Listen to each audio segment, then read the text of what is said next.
కన్న కొడుక్కి ద్రోహం తలపెట్టిన ఈ పాపాత్ముడు జీవించడానికి అర్హుడు కాడు కాడు. లక్ష్మణ లక్ష్మణ, నీ చేతులతో నన్ను కడతీర్చి నా మనస్సుకు శాంతి చేకూరు. తండ్రి, నన్ను మన్నించండి, నన్ను అనుగ్రహించండి. అమ్మా, ఏమిటి పరీక్ష? నిన్ను ప్రార్థిస్తున్నాను. వారి దుఃఖ కారణం ఏమిటో చెప్పు తల్లి. అత్తగారు, మీ పాదాలంటి ప్రార్థిస్తున్నారు. చెప్పండి, వారి హృదయ దౌర్బల్యమే ఈ దుఃఖానికి అంతటికి కారణం. అదేమిటో విపులంగా చెప్పు తల్లి. సత్యసంధులకు మీ తండ్రి గారు నాకు 2 వరాలు ఇచ్చారు. అందుకు నీవు అంగీకరిస్తావో లేదో అని. నన్ను గురించి బాధపడుతున్నారా? పితృవాక్య పరిపాలనే పరమావధిగా ఎంచిన నన్ను శంకిస్తున్నారు. నీవు నారు వస్త్రములు ధరించి 14 ఏళ్లు అరణ్యవాసం చేయడం. సాలించి తూర్చురాలా! ఈ మాటలు పలికిన నీ నాలుకను 1000 ముక్కలు చేసిన పాపం లేదు. లక్ష్మణ, ఆవేశంలో తల్లిని నిందిస్తావా? తల్లి ఈమె తల్లి కాదు, గోముఖ వేక్. తండ్రిని మాయ చేసి ఇంత ద్రోహానికి వడిగట్టిన ఈమెను చిత్రవత చేసిన పాపం లేదు. లక్ష్మణ, ఏమిటి తొందరపాటు? ఆమెనేమాత్రం దూషించినా నన్ను దూషించినట్టు. అన్నా, శాంతించు లక్ష్మణ. అమ్మా, ఈ మాత్రానికి ఇంత బాధపడాలా? మా తండ్రి గారు మీకు ఇచ్చిన వరాలు నేను హృదయపూర్వకంగా పాటిస్తాను. వారి ఆజ్ఞను శిరసా వహిస్తాను. అన్నా, ఇది అన్యాయం. నాయన, మన చిరంజీవి చెప్పినట్లు ఈ వరములు ధర్మ విరుద్ధములు. రాజ్యార్హత ఒక్క జ్యేష్ఠునికే కాని రెండవ వానికి చెల్లనేర్పదు. మీరు చెప్పింది యథార్థం. కానీ రాజ్యార్హత కలిగిన నేను మా తండ్రి మాటను అనుసరించి ఆ బాధ్యతను ఇప్పుడే భరతునికి అప్పగిస్తున్నాను. అన్నా, ఏమిటి ఈ దారుణం? ఇటువంటి ధర్మ విరుద్ధమైన నిర్ణయాన్ని చేయడానికి తండ్రి గారికి అర్హత లేదు.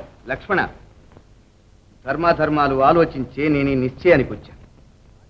పితృవాక్య పరిపాలన ముందు రాజ్యము ఐశ్వర్యము నాకు తృణప్రాయం. ఎవరిని చెప్పినా సరే నా నిశ్చయాన్ని మార్చుకోవటం అసంభవం.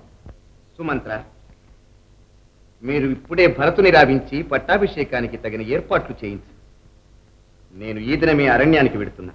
ప్రభు, అవును సుమంత్ర, మీ బాధ నాకు తెలుసు. కానీ తండ్రి ఆజ్ఞను శిరసా వహించటం నా ధర్మం. నా ప్రయాణానికి ఏర్పాట్లు చేయించండి. తండ్రి, ప్రభువులైన మీరే ఇలాంటి అన్యాయానికి ఆమోదిస్తారా? ఈ వార్త మా తల్లి కౌసల్యాదేవికి తెలిస్తే ఆ మాతృహృదయం ఎంత క్షోభించిపోతుందో గ్రహించారా? ఆ తల్లి మీకు ఏ అపచారం చేసిందని ఇంతటి శిక్ష విధించారు. అపచారం చేయలేదా? చేసింది. కఠినుడు కలుషాత్ముడు అయిన నన్ను వివాహం చేసుకొనుటే ఆమె చేసిన మహా అపచారం. కన్న కొడుక్కి ద్రోహం తలపెట్టిన ఈ పాపాత్ముడు జీవించడానికి అర్హుడు కాడు కాడు. లక్ష్మణ లక్ష్మణ, నీ చేతులతో నన్ను కడతీర్చి నా మనస్సుకు శాంతి చేకూరు. తండ్రి, నన్ను మన్నించండి, నన్ను అనుగ్రహించండి. నా మూలంగా మీకింత మనోవ్యత కలిగినందుకు నన్ను క్షమించండి. ఇకనైనా ప్రసన్నులు కండి. రావా, కానీ విని ఎరుగని ఇంతటి ఘోరం తలపెట్టిన ఈ కఠిన హృదయాన్ని నీవు క్షమాపణ వేడుకుంటున్నావా రామా? దురాత్ముడైన నీ తండ్రికి అట్టి అర్హత లేదు లేదు. ఆ పాపిష్టి కైకేయి. నాన్నగారు, ఆమెను దూషించకండి. మీకు నేనొకటి భరతుడొకటినా? మా ఇరువురిలో వ్యత్యాసమేముంది? అతనిది నేనెంతటి మందభాగ్యుడు. పట్టాభిషేకానికి దీక్షాయుతుడవై రమ్మని నాకై నేనే ఆదేశించి దీక్షాయుతుడై ఆశీర్వదింపుమని వచ్చిన కన్న కొడుకును కఠిన హృదయంతో కానలకు పొమ్మని ఆజ్ఞాపిస్తున్నాను. నేను నీకు తండ్రిని కాదు. రామా, రామచంద్ర, సుగుణ సాంద్ర, నేను నీకు తండ్రిని కాను. నీ పాలిటి పరమ శత్రువును. నాకిక నిష్కృతి లేదు రామా. అలా అనకండి తండ్రి, అలా అనకండి. పరమ పవిత్రమైన పితృవాక్య పరిపాలనా మహాభాగ్యము లభించినందుకు నేను ధన్యుణ్ణి తండ్రి, నేను ధన్యుణ్ణి. రామా, నారవస్త్రాలు ధరించమని ఆచార్యులు వారు సెలవిచ్చారా? లేదు తల్లి, ఇది తండ్రి గారి ఆజ్ఞ. తండ్రి గారు? అవునమ్మా, నాన్నగారు మా పినతల్లి కైకేయికి ఇచ్చిన వరాలను అనుసరించి భరతునికి పట్టాభిషేకం, నాకు నారవస్త్రములతో 14 ఏండ్ల వనవాసము నెరి.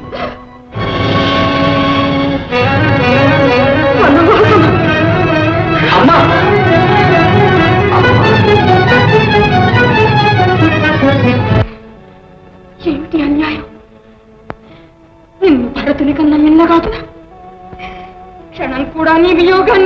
మీ తండ్రి నీకు 14 ఏళ్ల అరణ్యవాసం విధించారు. సత్యమేనా? ఇంత దారుణమైన వరాలు కోరడానికి కైకకు నేను చేసిన ద్రోహం ఏమిటి? నా హృదయంలో ఇంతటి క్షోభ కలిగించినందువల్ల ఆమెకు వచ్చిన ప్రయోజనం ఏమిటి? అమ్మా, నది ఎండిపోయిందని ఆ నదిని దూషించటం భావ్యమా తల్లి? దైవ నిర్ణయం అలా ఉన్నప్పుడు కేవలం కారణభూతురాలైన పినతల్లిని నిందించి ఏం ప్రయోజనం? ఆవేశపడక నన్ను ఆశీర్వదించుతాను. ఆశీర్వదించమన్నావా నాయన? మూర్తాభిషిక్తుడివి కావలసిన నిన్ను అరణ్యవాసి కమ్మని ఆశీర్వదించమంటావు? మాతృహృదయానికి ఇంతకన్నా కఠోరమైన వేరే ఉందా? బిడ్డలు లేక ఎంతో పరితపించి నిన్ను కన్న తండ్రి నీ అందింత కఠినంగా ప్రవర్తించడానికి మనసు ఈ విధంగా వస్తుంది. నిన్ను చూసినంత మాత్రమే సర్వము మర్చిపోయి తన్మయుడయ్యే మీ జనకుని పుత్రవాత్సల్యమంతా ఏమైంది తండ్రి? అమ్మా, పుత్రవాత్సల్యానికి క్షాత్రధర్మానికి చాలా దూరం ఉంది తల్లి. సత్యసంధులని ప్రసిద్ధి చెందిన పితృదేవులు ధర్మపాశమునకు బద్ధులైనప్పుడు ఏం చెయ్యగలరు? అన్నీ తెలిసిన నీవే ఇలా విచారిస్తే నేనేం చెప్పగలనమ్మా? రామా, ఎందుకు ఈ మాటలు? నీవు లేని అయోధ్యలో నేను ఒక క్షణం కూడా జీవించి ఉండలేను. నీ తల్లిని నీ నుండి వేరు చేసే అధికారం ఎవరికీ లేదు. నీతో పాటే నన్ను కూడా అరణ్యానికి తీసుకువెళ్ళు. అమ్మా, అలా అనుకు తల్లి. ఇప్పటికే నా వియోగం ఎలా భరించటమా అని తండ్రి గారు లోలోన కుమిలిపోతున్నారమ్మా. నీవు కూడా నన్ను అనుసరిస్తే ఇక వారు జీవించటమే దుర్లభమవుతుంది తల్లి, దుర్లభమవుతుంది. నా మాట విని ఇక్కడే ఉండి వారికి సేవలు చేస్తూ కాపాడుతూ ఉండండి. సతికి పతిసేవ కన్నా పరమావధి ఏముంది తల్లి? భగవంతుడా, ఏమిటి పరీక్ష? అత్తగారు, విచారించకండి. ధైర్యంతో మమ్మల్ని దీవించి పంపండి. సీత, నీవు కూడా నారవస్త్రాలు ధరించావమ్మా? అంతటి మీ కుమారులే ధరించినప్పుడు నేనే పాటిదాన్ని. అంతఃపురవాసులకు నారవస్త్రాలు తగవమ్మా? అంతఃపురవాసులకు తగవు గాని అరణ్యవాసిని కానున్న నాకు. సీత, నీవు కూడా అరణ్యవాసానికి వస్తున్నావా? అలా అడుగుతారేమో. పతి సేవయే సతికి పరమావధి అని ఇప్పుడే కదా తల్లిగారికి హితవు చెప్పారు. ఏమిటి వాదన? నేను తండ్రి ఆజ్ఞను అనుసరించి అరణ్యాలకు వెడుతూ ఉంటే సుకుమారి అయిన నీవు రావటం ఏమిటి జానకి? మీ తండ్రి గారి ఆజ్ఞను మీరు పాటించినట్లు నా సతీత్వ ధర్మాన్ని నేను పాటించాలి. మీరెక్కడుంటే నేను అక్కడే ఉండాలి. జానకి, ఏమిటి సాహసం? అంతఃపురాల్లో నివసించి నీవు కంటకావృతమైన అరణ్యాల్లో ఎలా కాలు పెట్టగలవు? మధురగాన వినోదాలకు అలవడిన నీవు కారడవుల్లో క్రూర మృగాల గర్జనలు విని ఎలా సహించగలవు? మీ సాన్నిధ్యం అరణ్యవాసమైన నాకు స్వర్గతుల్యమే అవుతుంది. మీరు లేనప్పుడు ఈ అంతఃపుర వాసమైన నాకు నరకప్రాయమే అవుతుంది. నా ప్రార్థన మన్నించండి. వద్దు జానకి, వద్దు.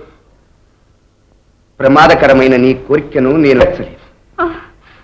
మీరు ఇలా అనటం భావ్యమేనా? అత్తగారు, మీరైనా చెప్పండి. నాకు పతి సేవా భాగ్యం ప్రసాదించండి. మీ కోడల్ని అనుగ్రహించండి. విచారించగమ్మా, నీ నిశ్చయం కొని అడతద్దు. సీత కోరిక నిరాకరించక నాయన, నీతో పాటు తీసుకువెళ్ళు. అమ్మా, ఇది నా ఆజ్ఞ.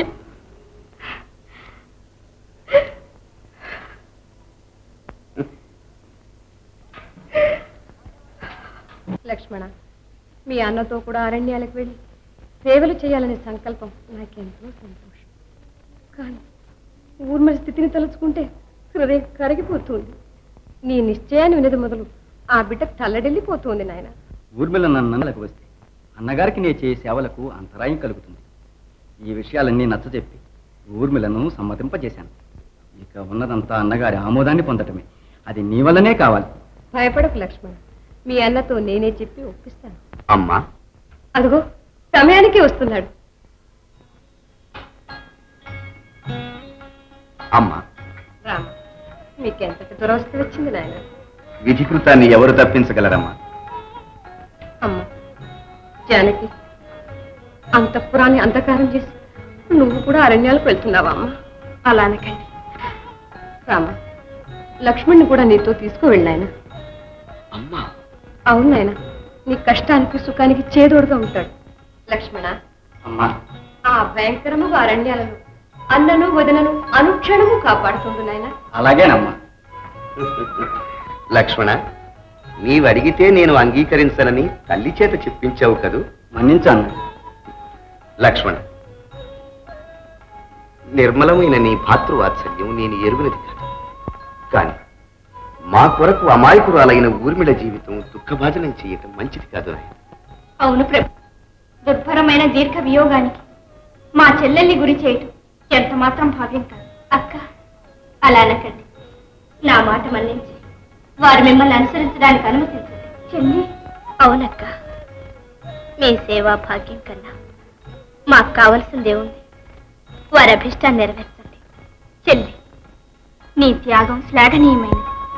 కానీ మా మూలంగా నీ జీవితం క్లేశపూరితం కావటం సమంజసం కాదు. అక్క, నా సౌఖ్యం కోసం వారి ఆనందానికి అంతరాయం కలిగించడం సతీత్వ ధర్మమేనా చెప్పండి. అన్నగారిని విడిచి వారొక్క క్షణం కూడా ఉండలేరు. మీకు తెలియందే ఉంది. మిమ్మల్ని ఎంతైనా వేడుకుంటాను. అనుజ్ఞ ఇవ్వండి అక్క, అనుజ్ఞ ఇవ్వండి. చెల్లి, నీ మనోనిశ్చయం అలా ఉన్నప్పుడు నేనెలా కాదనగలను? అక్క, చెల్లి, ప్రభు, నా మూలంగా మీ మనసు కలిగిన శాంతికి నన్ను మన్నించండి.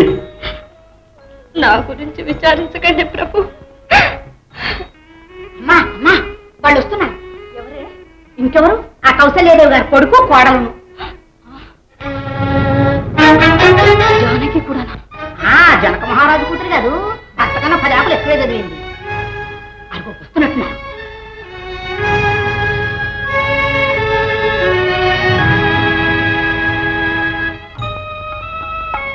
అమ్మా, అత్తగారు, అరణ్యవాసానికి అనుజ్ఞ ఇవ్వండి. భరతునికి నా ఆశీస్సులు అందజేయటండి.